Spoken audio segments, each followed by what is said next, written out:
мыйзам комитетинде өтүп атканда, талкуулап жатканда суроо бердим элем. Ошо жеке жарандарды штрафы 40 000 сом деп коюлду эле. Ошол маселесин өзгөрттүңөрбү? Көз карашыңар кандай болуп атат деп, урматтуу демилгөөчүлөр, силерден сурайт элем да. Элвира Жаралбековна, эми бул жерде эми карапайым элдин баласы колдонуп атыптыр, же болсо бир байдын, чиновниктин баласы колдонуп атыптыр деп бардыгына штрафты ар түрдүү койгонубуз бул туура эмес болуп калат. Ошондуктан буну азыр экинчи окууга сунушуңуз болгон болсо, сиздин сунушуңузда карап көрөйлү дагы. Анан кийин эгерде өзгөртүү болгон болсо, экинчи окууда өзгөртөйлү. Мыйзамдын ниети жакшы эле болуп атат да. Балдарга өзгөчө жаштар чегет экен, ошолорго мындай кам көрүп атабыз, туурабы? Эми бардыгыбыз жанагы ушу жаштардын келечеги, ден соолугу деп атабыз.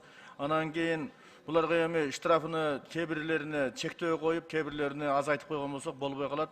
Бардыгына бирдей коюп атабыз 40 000 сомдон колдонулгандарга депчи.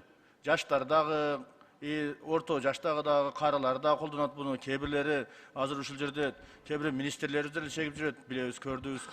Кечеги эле бирөөсүн көрдүм менчи. Ошондуктан Шайырбек мырза, баарына бирдей болсун. Шайырбек мырза, мыйзамдын ниети жакшы болуп атат, түшүнүп атабыз, бардыгыбыз эле кам көрөбүз. Аял киши катарында мен түшүнүп атам, колдойм.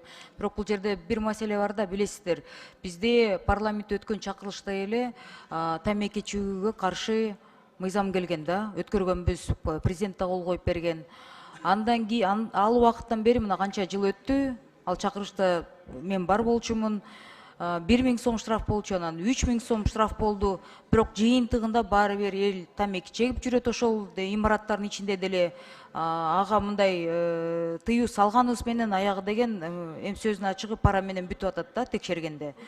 Бул жерден деле эгер биз бой жетелик балдар деп атпайсыздар, 14-төн баштап чегип атышат деп, андан да жашыраактары чегип атышат деп. Бирок деген 18ге чейин ал баланын тиги иштеген ата энеси төлөп калат да. Эртеден кечке чейин мен бияка бөлгөн жокмун, бирок деген эртеден кечке чейин иштеген ата эне баласы эмне кылып жүргөнүн кайдан билет?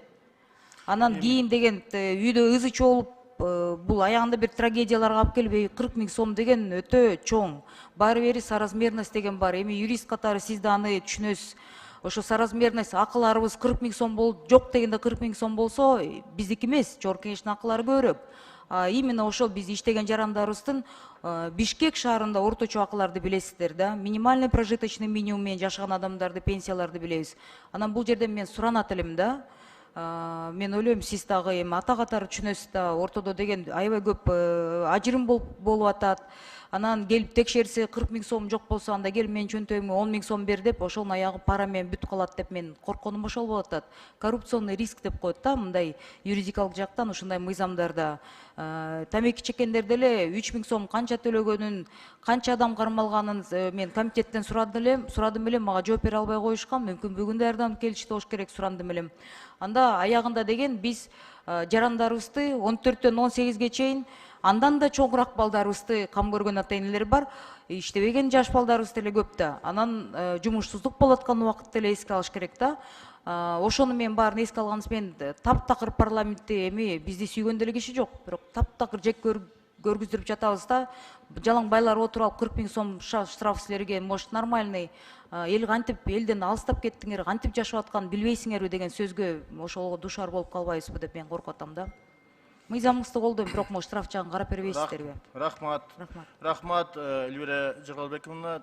Ушу сунушуңузду карап көрөйлү, экинчи окууда карап көрөйлү. Но бирок мыйзам баарына бирдей болуш керек.